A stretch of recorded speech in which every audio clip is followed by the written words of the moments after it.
Hello, bienvenue sur ton podcast de l'Avent. C'est lundi, on lance la semaine et j'ai envie de te partager une histoire de mon week-end. J'ai vécu une galère samedi, une bonne galère. J'ai été victime de spoofing. Je ne sais pas si tu connais le terme. Je l'ai appris ce week-end, donc je te le partage et je ferai un post LinkedIn pour en parler si tu as envie d'en savoir plus. Et honnêtement, forcément, j'ai pris un coup de panique. Alors, pas longtemps. Assez vite, j'ai réalisé qu'il y avait un truc hyper suspicieux, mais quand même. J'ai pas j'ai mis un petit moment à le réaliser. J'ai la conversation, donc c'était par téléphone, a dû durer, je crois 21 minutes et je pense avoir, eu des soupçons à la 19e minute. Donc jusque-là, j'étais clairement engagée dans quelque chose qui était pas, qui me semblait être quelqu'un de confiance et en fait, je me suis laissée embarquer, vraiment. Ça arrive et particulièrement à la période des fêtes, donc c'est une bonne occasion pour moi de mettre en garde ceux qui, comme moi, sont persuadés de faire très attention et qui, pour autant, peuvent aussi se faire avoir. Bref, ce que je voulais te partager aujourd'hui, c'est que quand il t'arrive une galère, c'est pas juste la situation qui te secoue, c'est ton énergie qui prend hyper cher. Elle est sursollicitée à ce moment-là, tu vois? Ton cerveau, il s'emballe, ton corps, il se tend, tu es dans la contraction maximum, tu es en mode survie, en fait, d'un coup. Et là, moi, ce qui fait toute la différence dans ces cas-là, c'est les personnes qui m'entourent. Dans ces moments-là, moi, j'ai besoin d'une épaule rassurante. J'ai besoin de quelqu'un qui garde son sang-froid avec moi ou en tout cas qui m'aide à garder le mien, qui m'aide à redescendre. Pas d'une personne, totalement paniquée ou abattue ou en mélodrama à côté de moi. J'ai vraiment besoin à ce moment-là de redescendre parce que l'énergie, elle est contagieuse.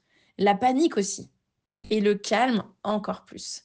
Et ce qui m'aide, c'est pas qu'on me dise, «T'inquiète, ça va passer», mais c'est plutôt, tu vois, qu'on m'aide à y voir plus clair, à reprendre un peu de distance, un peu de hauteur, à revenir dans le «OK et concrètement, allez maintenant, c'est quoi la suite? Comment on se sort de ça?»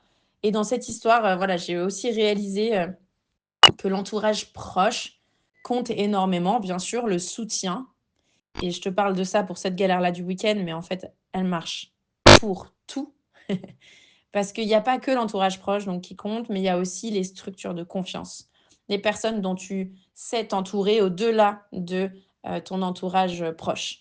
Des pros, un cadre sécurisant, des accompagnements, qui sont solides, des gens qui sont à des endroits où tu as besoin de, toi, avoir de la garantie et quand tu traverses une difficulté, vraiment dans ces moments-là, tu te rends compte que d'être bien accompagné, c'est pas un luxe, c'est un levier et c'est aussi un levier parce que rester seul avec ta charge mentale, ça te fait redescendre totalement. Tu vois, t'enfermer dans ta tête avec toute l'histoire et la ruminer, ça t'aide pas à trouver une solution, et quand c'est finalement là, dans ces phases-là où tu as l'impression que tout devient grave, bah, en fait, tu es carrément en train de donner le volant à ta peur. Et c'est exactement à ce moment-là que tu ne fais plus rien ou que tu es en panique, et que tu es figé. Donc quand il t'arrive une galère, essaye de faire, ce petit point de recul-là, comme on se le fait tous les jours, de réfléchir à toi, ta situation, de qui tu t'entoures dans ces moments-là, qui tu as envie d'appeler au moment où tu traverses une galère, au moment où il t'arrive un couac comme ça, plus ou moins grosse galère, hein, mais vraiment que ça soit professionnel, personnel, c'est pour ça que je dis que ça marche dans tous les domaines. Qu'est-ce qui t'aide à garder la tête froide à ce moment-là? Quoi et qui? Qui t'aide à transformer ce problème-là en étape, en en sécurité d'action de: «OK, allez, il y a eu ça, maintenant on va où?» Et voilà, l'idée c'est de voir, pour toi comment tu peux apprendre, prendre aussi cette hauteur-là quand il t'arrive une galère et pas te retrouver à traverser tout seul, une phase, qui va bouffer toute ton énergie.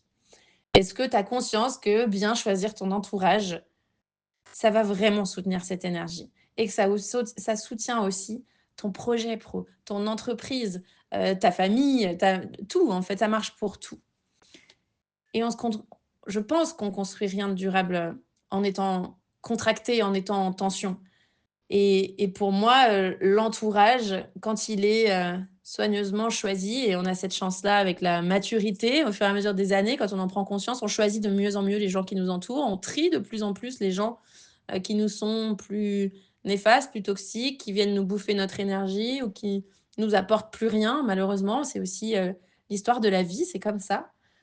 C'est important de aussi, s'entourer et s'assurer que, on a la possibilité de dépasser une difficulté. Je te souhaite une bonne dose de vitamine C aujourd'hui et on se retrouve demain pour la suite.